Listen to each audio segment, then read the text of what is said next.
welcome to the End on the Written Words, where I post videos about books and about language. And this is my first wrap-up. My TBR was pretty optimistic. It was 11 books that I wanted to read, and I have ended up reading 7 plus 2 that I'll probably finish by the end of the month. I have read some of the books in my TBR, and I have swapped some other books, and then there have been some additions to my reading list this month. And that's because, as I anticipated, my library has finally opened. So I went there and I ended up getting 2 books that I didn't expect to read. And then also because one of the books that I had ordered for the month of August, which was Freshwater by Akwaeke Emezi, but it ended up coming in July. So I swapped that and I read Freshwater instead of Black Leopard, Red Wolf as my pledge to try and read a book by a Black author every month for the rest of the year, probably the rest of my existence. I have enjoyed most of the books that I'm going to talk about, but I do have some critiques. I don't want to authoritatively say what anyone should enjoy or read, and I think there is a place for all of these books to be enjoyed by people. So I'm going to try to give you something good and something bad about the books, and then you can decide if that's the sort of thing that you can overlook or the sort of thing that would get you drawn to the book. So without further ado, I've put my books that I've read not in chronological order, but in a logical order that I think makes sense to me. And the first one that I want to talk about, it was not in my TBR because I expected to finish it by June, but I didn't.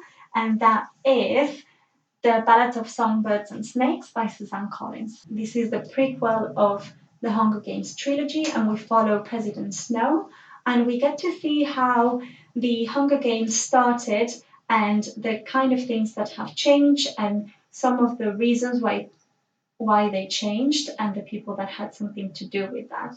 We get to see President Snow's family and background a little bit, and although it doesn't really justify the way that he is, we do get a bit of an explanation, which I thought was interesting. We also get that he's still a villain from the beginning, and I quite like that. I know that means he has no arch during the story, but at the same time, I wouldn't have liked it if he was this amazing person that gets corrupted. I can never quite believe that kind of arch. It needs to be very well explained for me to believe it, and so I was happy with that. The pace of this book was very different from the Hunger Games. There were some passages where not much happened, and then suddenly there were bursts of action. And I also enjoyed that. It was a bit surprising because you don't see it coming, but I thought that made it interesting as well. So, all in all, I think it is simplistic and I think it doesn't give us a lot, but if you like the world building of the Hunger Games and if you want to know a bit more about the background of the Hunger Games from a very different perspective, I think this is an interesting book to read. The next book I want to talk about is Vox by Christina Dalcher. I got this from the library and I wasn't expecting to read it, but I've seen it around enough and I like dystopians and cautionary tales, which this is, so I went for it. There are lots of parallels with The Handmaid's Tale, although the book is written in a very different way. And I absolutely loved this book for about 3/4 of it, but the end disappointed me quite a lot. So, the premise is that women in the United States are fitted with a bracelet that counts the number of words that they speak. And they can only speak 100 words, and after that, they get electric shocks for every word that they speak. And in this society, we also get that people that are considered sinners and people that deviate from heteronormative sexual orientations are discriminated against. They are sent to concentration camps and they are the working force of this country. This happens in modern times, so that makes it quite different from The Handmaid's Tale as I'm comparing it. And that means that it's a bit more difficult to explain what has happened. And the book doesn't give us a lot of reason for it. The Handmaid's Tale talks about environmental problems, and it talks about a drop in fertility that kind of sparks these religious zealots into taking over the government. But in here, in Vox, we don't really get a sense of what's happened other than religious extremists have taken over the country and they have decided that women need to be silenced. So the premise was very interesting. And also the protagonist, Dr. Jean McClellan.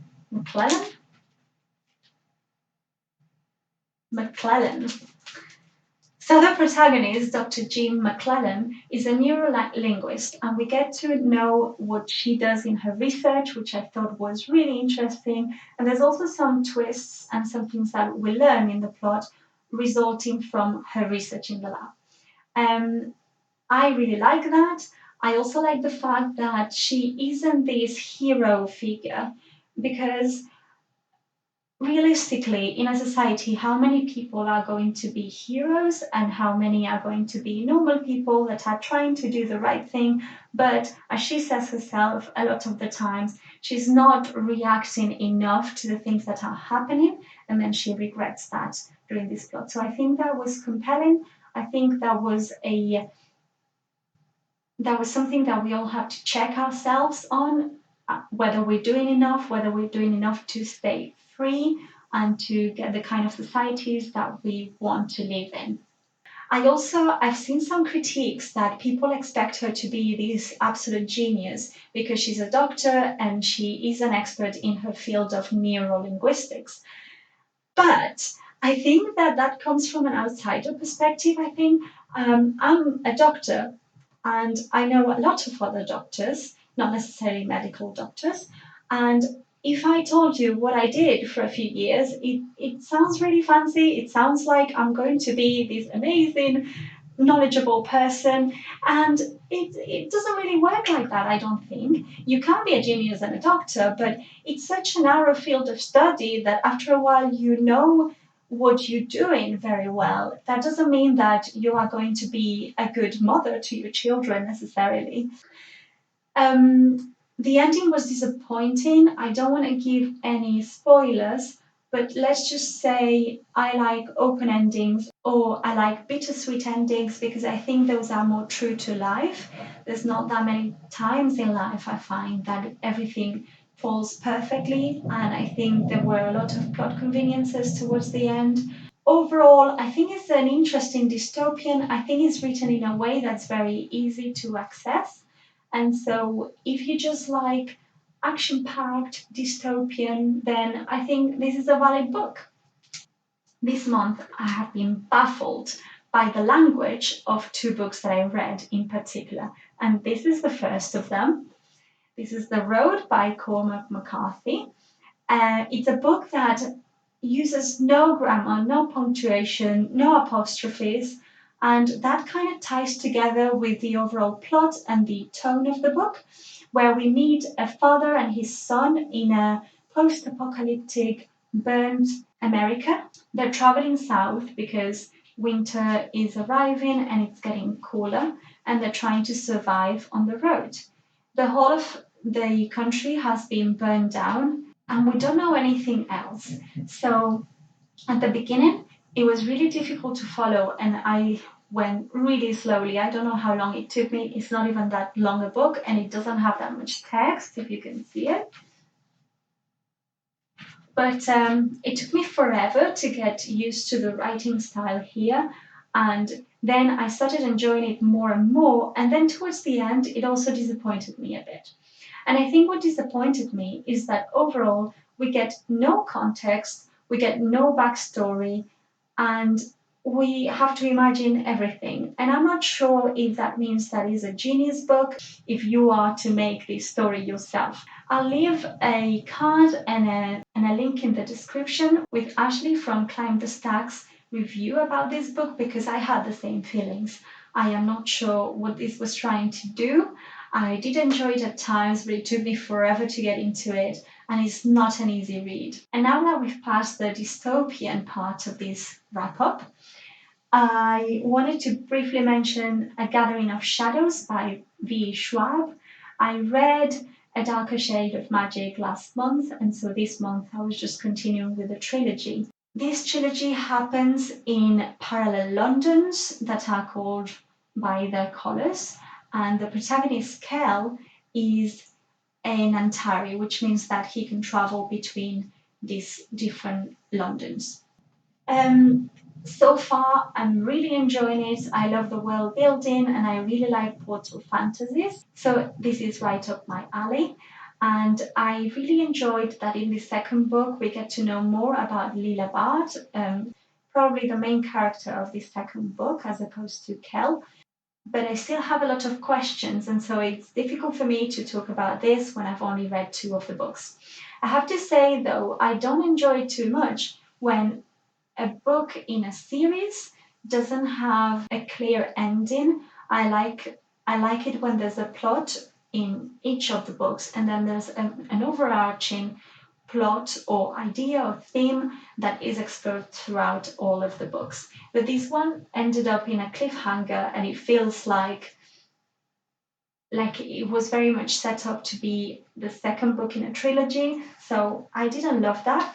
The plot is pretty straightforward, and I do like when there's parallel action lines and timelines, which didn't happen here. But I am eager to read more and to then go on to other V. Schwab because I think there's a lot that I enjoy about her writing. The fourth book I want to talk about is Freshwater by Akwaeke Emezi. This was the book that I was hoping to read in the month of August, but I read it now instead. I got convinced by Bow Ties and Books to read this because it's their favorite book of all time, probably. Again, it started really well. The writing is phenomenal. So if you are particularly interested about writing styles, this is extremely atmospheric, is very spiritual, and at first I didn't really know what was happening, but is this character, Ada, is that is inhabited by multiple spirits when she is in the womb. And so they are all part of the same being, and we get the point of view by different spirits inside the body of Ada. Jessie, Bow Ties and Book, read it as a LGBT character. I read it more as a multiple personalities character, and I would be interested to know what you thought about this, if it's more one or the other. I suppose it could be both, but the way I read it, I wouldn't have thought that it was necessarily a gender fluid character. So, despite how good the writing was, I am not a big fan of coming of age stories, and towards the second half of this book read very much like a coming of age. And so it's just not really for me. I think that exploring identities is interesting, but it depends on how it ties with the plot.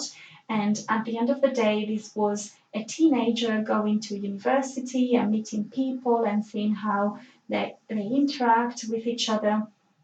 And I thought there was also something a bit strange about the fact that they would self harm, and I am not sure what the message wants to be in this book because the spirit gets very angry at people and protects Ada in certain situations, but at the same time, the spirit makes Ada self harm. And so I don't really know what the message is there. I was a bit baffled by the fact that this was intended for a younger audience. As I say, there might be a lot of readings of this book, and the writing style was phenomenal. It was so atmospheric. It was so descriptive in a way while keeping the action happening. The final part of this wrap up are the books that I read with the theme of science. So I started with What If by Randall Munroe. I actually read it on my computer through archive.org, and then I ended up buying it because I know that I'm going to be reading it over and over again every couple of years or so. So in this book, Randall Munroe attempts to answer the questions of the internet in a way that is rigorous and scientifically true. And some of the questions he answers are, for example, what if a glass of water was all of a sudden literally half empty? So in here, he starts comparing a glass of water that is half water, half air, with a glass of water that is empty, as in void, in the lower part of the glass, and one that is void in the upper part. And it tells you with the different times what is happening with those three glasses of water. So that's just an example, but we get which US state is actually flown over the most. So he does all the research and he gives us the answers. And he still manages to give us a bit of a narrative as well. So this is non-fiction, but it reads a little bit like fiction sometimes, in the sense that there are stories with every question. And his conclusions are often really funny and really nice to read. The next book that I actually haven't finished, because I just read it bit by bit rather than from beginning to end, is also by Randall Munroe, and it's called Thin Explainer, Complicated Stuff in Simple Words. And that is the second book where I was really surprised and shocked by the language, because I didn't know this coming into it, but in Thin Explainer, every page is a different invention, and the invention is explained with a lot of detail, but using only the 1,000 words most used in the English language. And so the premise is very interesting, and I enjoy finding out what he's talking about. This comes with an interesting linguistic question, which is, as an expert, should you use specialized vocabulary or should you use everyday words in order to be understood by a wider audience? And I guess the answer is both. If you go to one extreme or the other, you end up not being able to convey your message effectively. So in this case, Randall Munroe is using such simple words that sometimes it ends up just being confusing. So he was talking about plate tectonics, and he kept saying something about great birds or great big birds. And it was only after 2 or 3 mentions of that that I realized he was talking about dinosaurs, you see. So it would have been easy and understandable for everyone if he had just said dinosaurs. There is a whole range of complexity in our language that we can use, and having experts not saying the expert words only works sometimes. And one thing that Randall Munroe does prove in this book is that you can actually explain anything with very simple words, but it becomes more of an investigative action from the part of the reader to know actually what is he trying to say sometimes. Very interesting read.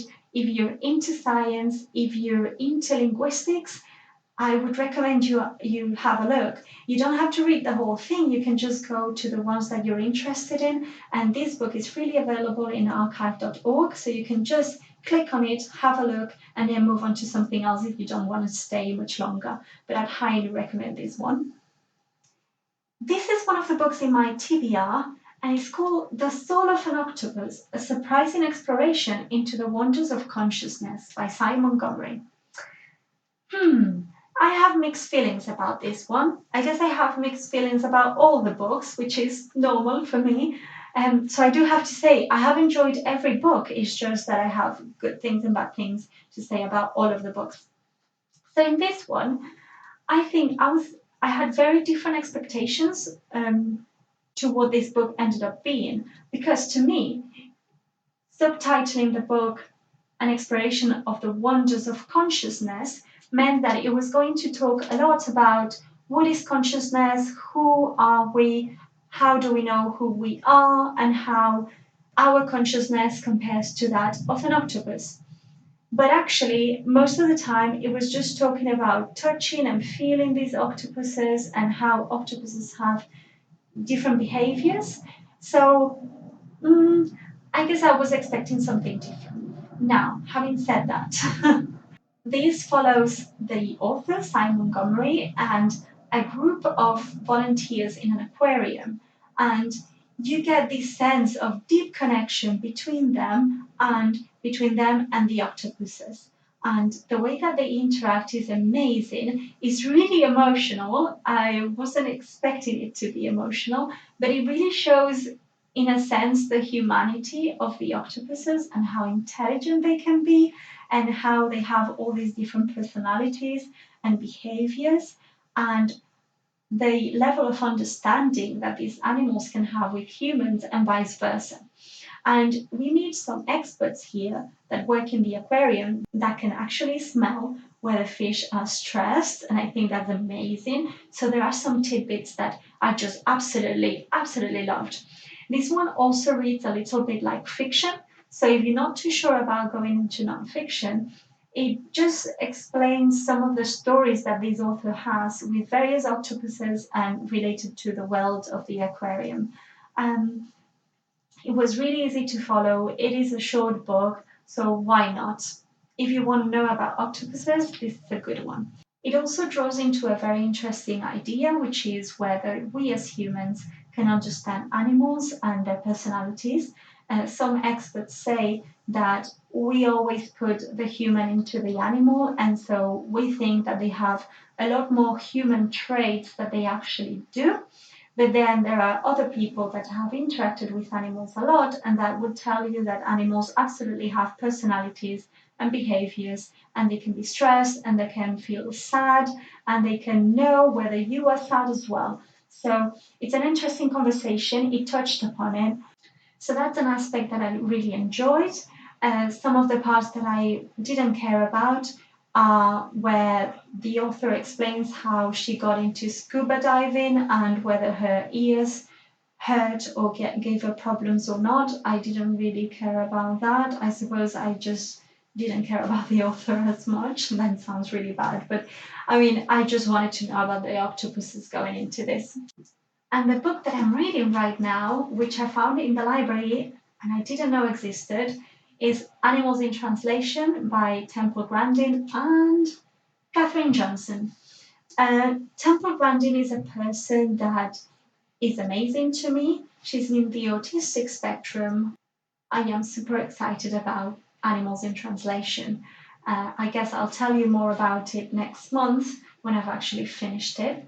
So that's what I read this month, which means that I didn't read a book in a foreign language. I was planning to read Farsa by Marius Serra. I didn't read Norwegian Wood or Between Shades of Grey that I was planning to read as part of my books around the world.